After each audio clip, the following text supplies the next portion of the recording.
কোন মুসলমান যার লজ্জাবোধ আছে, যার ভিতরে বিবেক আছে, যার ভিতরে মনুষ্যত্ববোধ আছে, যার ভিতরে ইনসানিয়াত আছে, কোন মুসলমান যে আল্লাহকে চিনে, আখিরাত চিনে, মৃত্যুকে বোঝে, সে কথা বলার কোনো যোগ্যতা নাই, সুযোগ নাই, অনুমতি নাই যে আমি মুসলমান অথচ কোরআন পড়তে জানি না, কোরআন পড়ি না, কোরআন শুদ্ধ পড়তে পারি না। এটা বলার চাইতে মরে যাওয়া ভালো, মরে যাওয়া ভালো, মরে যাওয়া ভালো। বেটা, আমি ডাক্তার না, এ কথা বলা কোনো অপরাধ না। আমি ইঞ্জিনিয়ার না, এ কথা বলা কোনো অসুবিধা নাই, লজ্জার কথা না। আমি রাজমিস্ত্রি না, এটা বলার কোনো লজ্জার কথা না। আমি কাঠ মিস্ত্রি না, এটা বলা কোনো শরম না। কিন্তু আমি কোরআন পড়তে জানি না, এটা বলা লজ্জার কথা, শরমের কথা নয়। পদার্থ বিজ্ঞান না জানা শরম না, কোরআন না জানা শরম। জীববিজ্ঞান না জানা লজ্জা না, কোরআন না জানা লজ্জা। অথচ পৃথিবীর সবচেয়ে সহজ কোরআনুল কারীম।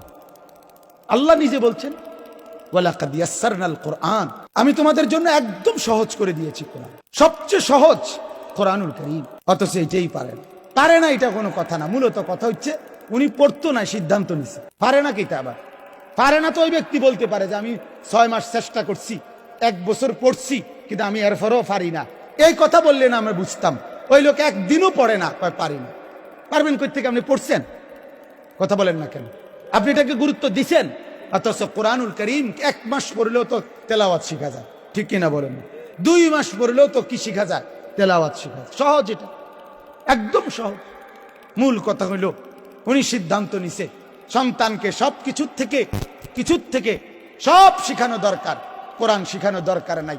অথচ সন্তানকে সব থেকে বঞ্চিত করা যায়, কিন্তু কোরআন থেকে বঞ্চিত করা ঠিক না। বিশ্বাস করে আল্লাহ আমাদেরকে বুঝ দান করে।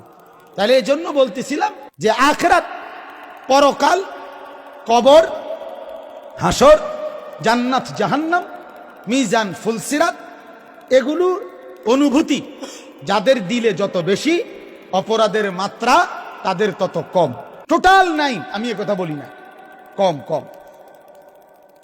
আর এগুলোর অনুভূতি আখিরাত যার দিলে যত কম, অপরাধের মাত্রা তার তত বেশি, দুর্নীতির মাত্রা তত বেশি, অশ্লীলতার মাত্রা তত বেশি, বেহায়াপনার মাত্রা তত বেশি। দেখেন আপনারা জরিফ, মাদ্রাসার ছাত্রের জিন্দিগিও দেখেন, অন্যদের জিন্দিগিও দেখেন।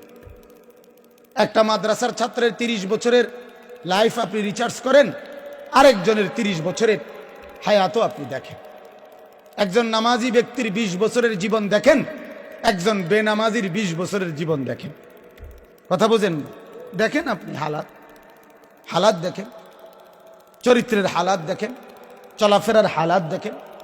এজন্য আমি বলতে চাচ্ছি, আল্লাহ পাক রব্বুল আলামিন কোরআনুল কারীমের মধ্যে আমাদেরকে বারবার আখিরাত মনে করায় দিছে, জান্নাত মনে করায় দিছে, জাহান্নাম মনে করায় দিছে।